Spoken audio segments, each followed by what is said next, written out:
क्या आप मानते हैं माँ के आशीर्वाद से बड़ी से बड़ी मुश्किल भी छोटी सी नजर आती है? क्या आप मानते हैं माँ बिना कुछ कहे हमारी हर बात को समझ जाती है, हमारे हर दर्द को समझ जाती है? क्या आप मानते हैं कि एक माँ की सीख एक व्यक्ति के जीवन को बदल सकती है? यदि मेरे इन तीनों प्रश्नों का उत्तर हाँ है, तो आखिर क्यों हम माँ के उस त्याग को जब समझते हैं जब समय हमारे हाथों से निकल जाता है? माँ हमारी मुस्कान के लिए अपनी सारी जिंदगी निछावर कर देती है और हमारे पास अपनी माँ को देने के लिए थोड़ा सा समय नहीं होता।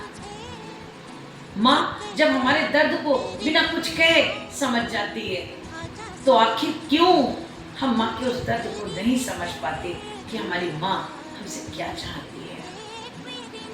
माँ हमारी हर गलतियों को माफ कर सकती है, तो हम अपनी माँ की एक थोड़ी सी डांट को बर्दाश्त नहीं कर पाते, नाराज हो जाते हैं, बोलना बंद कर देते हैं। ये सिर्फ मैं ही नहीं कह रही, हमारे ग्रंथों में मातृ देवो भव, हमारे महापुरुष स्वामी विवेकानंद जी ये कहते हैं कि आज जो कुछ भी मैं हूँ वो मेरी माँ की देन है। एपीजे अब्दुल कलाम जब भी अपनी सफलता की बातें हमारे बीच किया करते थे तो वो हमेशा अपनी माँ की मेहनत और त्याग को याद किया करते थे। महाराजा छत्रपति शिवाजी जैसे वीर योद्धा के पीछे कौन था? माता जीजाबाई के संस्कार थे, जिन्होंने उन्हें सिर्फ बड़ा ही नहीं किया बल्कि उन्हें धर्म और साहस का मार्ग दिखाया।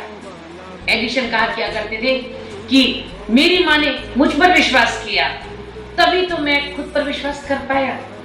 भगवान राम ने कभी कैकेयी को गलत नहीं माना। भगवान कृष्ण ने हमेशा माँ को सबसे ऊंचा दर्जा दिया।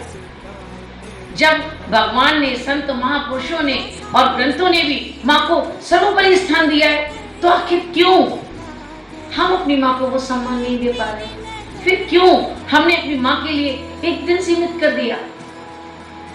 क्या माँ के लिए एक ही दिन है?